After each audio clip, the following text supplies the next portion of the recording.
Halo sahabat sehat Nutriflex, perkenalkan saya Dr. Rusandi Himawan, spesialis penyakit dalam.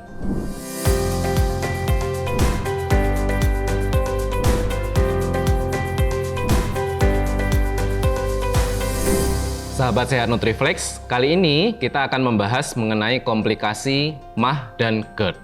Sahabat sehat Nutriflex, apabila sahabat sehat Nutriflex merasakan keluhan tidak nyaman di perut, terasa mual, muntah, perut terasa perih, dada terasa terbakar, sahabat sehat Nutriflex bisa melakukan pertolongan pertama dengan meminum obat-obatan yang banyak tersedia di apotek terdekat.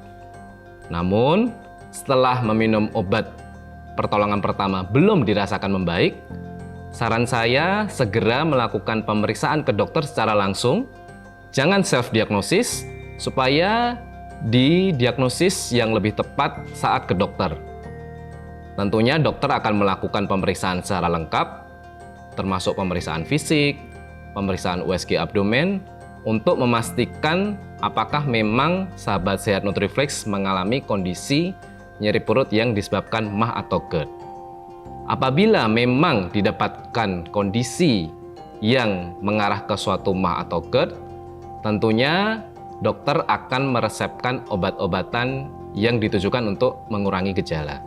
Sahabat sehat Nutriflex yang sudah mendapatkan obat-obatan dalam jangka panjang, namun masih didapatkan gejala yang menetap, bahkan bila disertai dengan penurunan berat badan yang drastis, adanya buang air besar yang berwarna hitam, adanya kesulitan menelan, maka teman-teman perlu kembali memeriksakan ke dokter untuk dilakukan pemeriksaan lanjutan sampai ke pemeriksaan endoskopi atau gastroskopi untuk melihat secara langsung bagaimana saluran pencernaan baik dari kerongkongan, kemudian dari lambung, untuk dinilai apakah memang terjadi gangguan di organ pencernaan.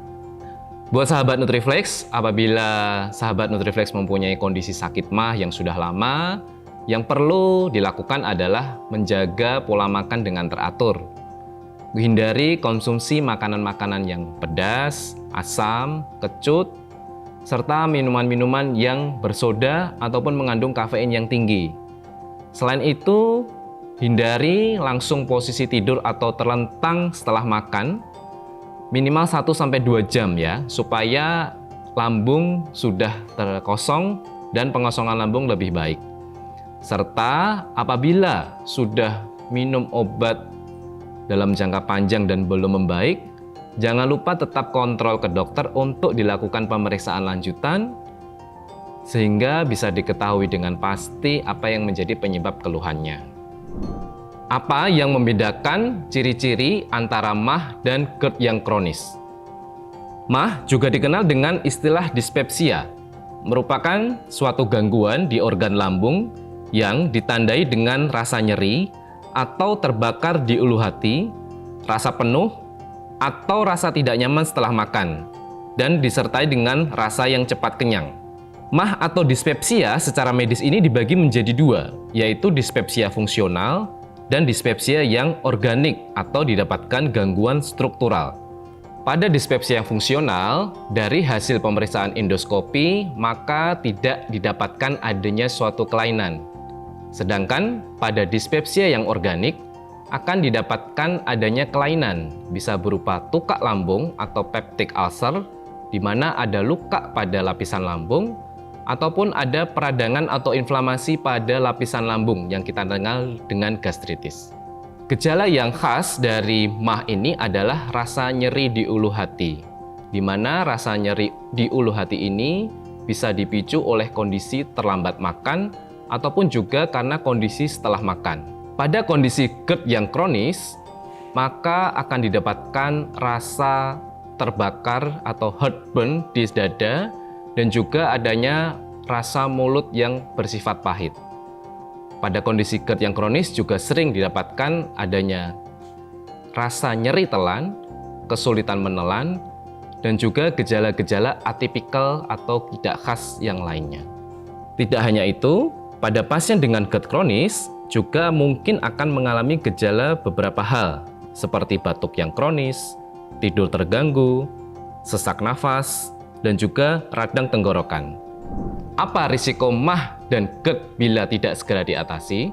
Pada kondisi MAH yang bersifat kronis, risikonya adalah terjadi suatu luka atau perdarahan pada lapisan lambung, di mana apabila sudah terjadi luka atau perdarahan pada lapisan lambung ini akan menyebabkan gejala buang air besar yang berwarna hitam yang kita sebut dengan melena.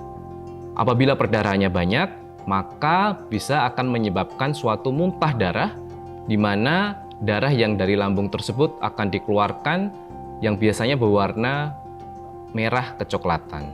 Pada kondisi GERD kronis yang refraktor dengan pengobatan, maka risikonya adalah terjadi kondisi yang kita namakan Barrett esophagus.